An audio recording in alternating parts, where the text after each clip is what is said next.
Welcome, Dr. James Beckett, Sports Card Insights.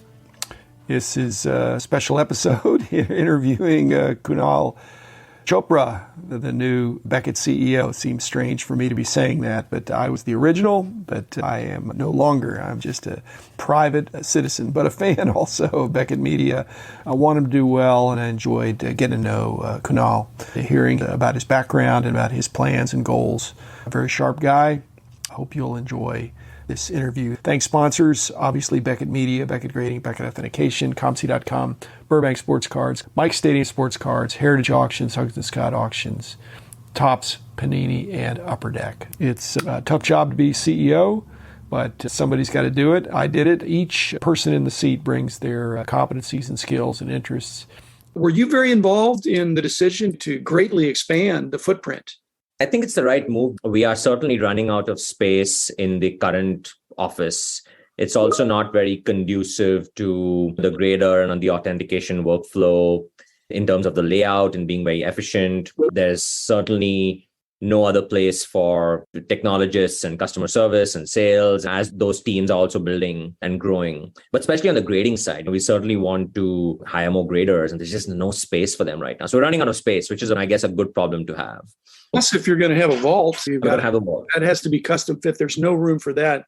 And the other thing I wanted to get into with you is I think corporate culture is a big deal to you, as it was to me. I don't think you're coming in for a turnaround as much as you're coming in to take it to the next level. Correct. But I think the corporate culture could use a shot in the arm. And the new building and the new footprint, I think, is generally very positive. You're giving people space to enjoy their work. Yes. Yeah. One of the things that I want to do certainly with the company a lot more is I'm a big fan in just engaging employees a lot more. We've got a great mission, we've got a long-term vision that we've set out, but we don't have any values in the company right now, no leadership principles, I like to call them, but they're not part of the culture yet. We don't have employee town halls. We've started doing all company meetings. So just things like that, giving back days, bringing your kids to work days, celebrating with your employees, both on the positive side. It's just things like that are just not happening right now. Once we have this new space, there's an opportunity to interact with employees and for the employees to interact with each other as well, a lot better than what we have today. So I'm with you. I tried to do that too. And it's one thing for the leader to encourage that and emphasize that, but there's some silent leadership inside the company that have been there for a while. And if you enlist their support, which I think I did, then they just make it easier for it to happen. People that were negative did not do very well in our company because they just didn't fit in. We wanted positive attitude, can-do, people with integrity, and I'm sure you want the same thing. 100%. And I've seen that, Jim, to your point, in some folks in the company, they want to do more. They love this space. They love the industry. They love the hobby, no doubt about it. They're passionate collectors. And at some level, they want to contribute more. I think giving them some direction, giving them some goals, some targets, and then just letting them loose and just empowering them to drive, I think you'll see a lot out of them, in my view. Well, I hope so. People said, boy, you came up with a lot of good ideas, but the people come up with the ideas. I think in many cases, I was the person that would select the idea or two that we would try. We just had so many things back in the day that were not technologically ripe. And I think you're going to be excellent at figuring out this is doable. This is the timeline. We're not ahead of the curve. We're just on time for delivering this new technology applied to our field. And it's ripe for that. I think so. I think the industry is at an inflection point at some level. And the timing is right, like you said. I don't think we'll ever get to a space, at least in the immediate run, where we're going to replace graders or authenticators. Like that is never the goal. It's the enhancement of those functions through the use of technology. And of course, that's one piece of it. But then also just the experience for customers on the front end, whether they're using a betterbeckett.com website or they're using a platform to manage their collection of alternative investments and being able to see pricing effectively and see where the market's going and price their portfolio out and stuff like that. Engagement model of the community coming together and consuming content and sharing content.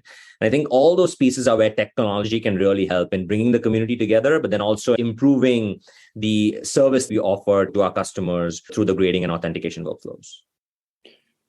What about the price guide area? And that was my original claim to fame, I think. The cataloging and the Yes. pricing is, I think our market leadership in those areas has been eroded, partly because just people do things differently now. But do you see that as a growth area? Not just the grading and authentication, which I think has huge potential and already doing well.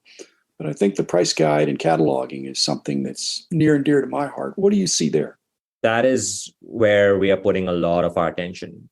We want to rejigger the price guide. One of the biggest assets that Beckett has always had has been its pricing catalog, the most comprehensive catalogs out there on the market. And we've got OPG, the online price guide today. So we are bringing all that data into a completely new platform that we will serve to our customers in a very simplified pricing model going forward in the form of OPG, but then also enhance that with other alternative assets. So we're introducing comic pricing soon and other categories as well. But pricing is going to be a key driver of some of our growth plans. It's a big investment we are making. And that, of course, combined with our grading and authentication and just giving our collectors a complete package of all the products and services that they need to manage their portfolio is our future. But pricing is going to be a key part of that in a subscriptions-like model. When I started, I don't think this was invented because it came in with the .com stuff. And that is you get the eyeballs first and then you get the revenue second. I think we really tried to make sure we had a market share that was dominant. And then we could increase the price as we went. But do you espouse that, or do you feel like you need to have good high margin products for some of these? It's not about trying to compete on price. My general view is you add value and then you share in the value with your customers. So it really comes down to how much value are we creating for our collectors and for that community as a whole. And the more we can prove that value to them, I'm sure they'll be more than willing to pay for that value. And we keep a small portion of the value that we are creating.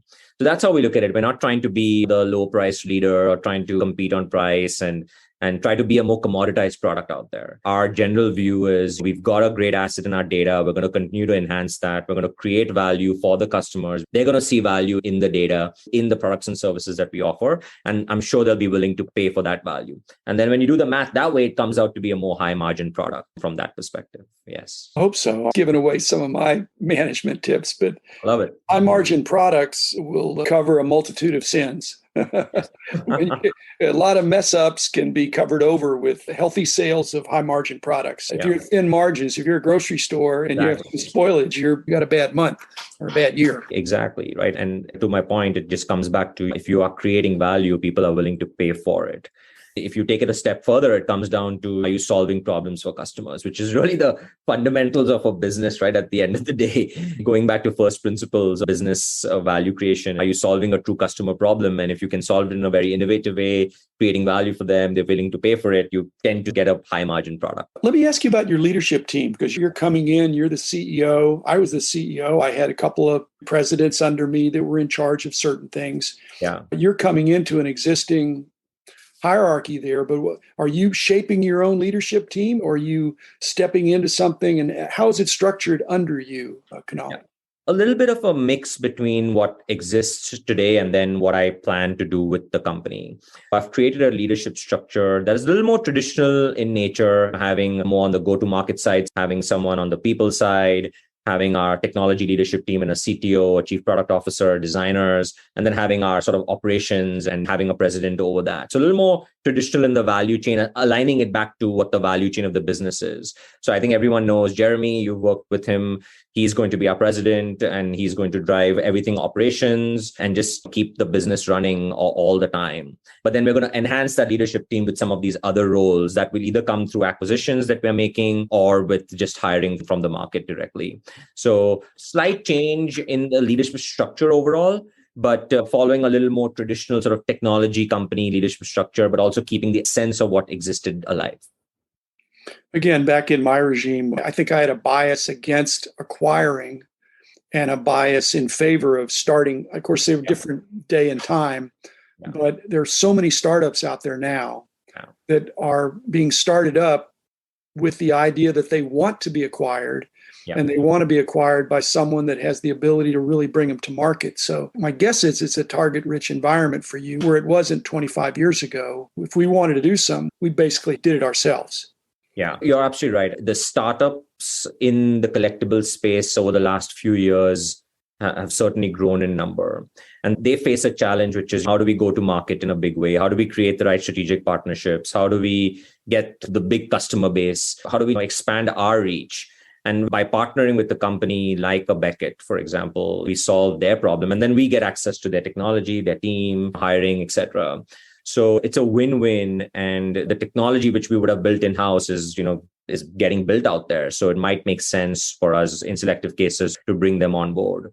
But yeah, there's certainly opportunities. One thing I've seen, Jim, is maybe you've noticed this too, is just over the last couple of years since COVID hit and some of the expansion started happening in the collectible space, it's just the amount of investment that has come into this industry has increased significantly. You're suddenly getting the attention of the venture capital firms and the large private equity firms who are willing to invest. And so that's creating the innovation ecosystem. People are willing to now build product and hire great engineers, which can be leveraged in the broader ecosystem, in my view. I think the acquisitions that we made mainly were to acquire the talent.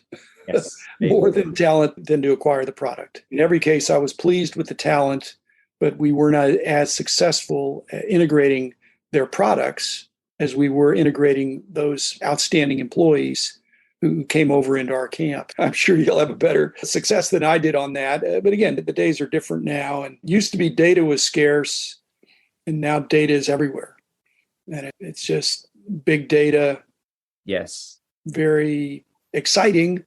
But a lot of spurious stuff can come from overanalyzing data and looking for relationships that maybe aren't there, but are there for a moment, a past trend that looks solid, but is not necessarily the indication of a future trend. Correct. No, absolutely. I'm with you 100%. There's just a lot of opportunity in the industry right now. And with that comes many options, no doubt, but you have to also make good decisions because you could get lost in the noise. It's important to also focus and figure out. And that's why I'm a big fan of just getting grounded on your mission as a company and centering everything that you want to do around that mission, having an eye towards the future, working backwards from that future, and then centering all your execution around that mission. But no, I'm with you. I noticed that you had an MBA from Booth. Yes. That's very prestigious. I don't have quite the equivalent of an MBA from Harvard, but I did do Harvard for many years. Actually, their YPO president program, where I'm in there with a bunch of presidents. Again, very much case method. And I'm guessing that Booth at University of Chicago is more about the tools. Yes. Yeah. And so I'm wondering, can you compare and contrast that? Because every time I'd come back from my week up at Harvard with these brilliant professors and other presidents of companies, so this great list of things we could try in our medium-sized kind of company. But I imagine Booth was probably more structured than that. Yeah, very analytically heavy school. So the way Booth operates is everything is framework driven. You start a problem with here's a bunch of frameworks that could be used to solve a particular problem or a certain decision that you want to make. And then you test out those frameworks using case studies and real world examples and projects and some of that. But it's a very analytical framework first approach towards solving problems. And actually some companies really like that. So for example, when I was at Amazon loved hiring from Booth because that's how they operate in general too. They're very engineering first, a technology first company. And even their MBAs, they want them to have the mindset of being more of a analytical thinker as opposed to a more, and due respect to Harvard or other business schools here, but a different approach of solving problems is a more analytical approach that Booth takes. But yeah, it's about tools and frameworks first. But that's your bent anyway. That's where you're coming from. It sounds like you're very structured. You're going to immediately figure out what's going to work and use some of the tools that have been successful for you in other situations. Oh, 100%. That's my general approach, not only as a Booth MBA, but also just as an engineer that's where I started off my career. So having a very structured approach, thinking in terms of frameworks, thinking in terms of just execution, milestone, effective decision-making frameworks is my way of operating as a whole. Sometimes I get some pushback for that as a leader, saying you should take some risks, but I'm the kind of person who needs to apply a framework and think through decisions before I go all in. And of course, with the amount of risk that's built in, no doubt about it. But by and large, that's my general approach, is very framework thinking.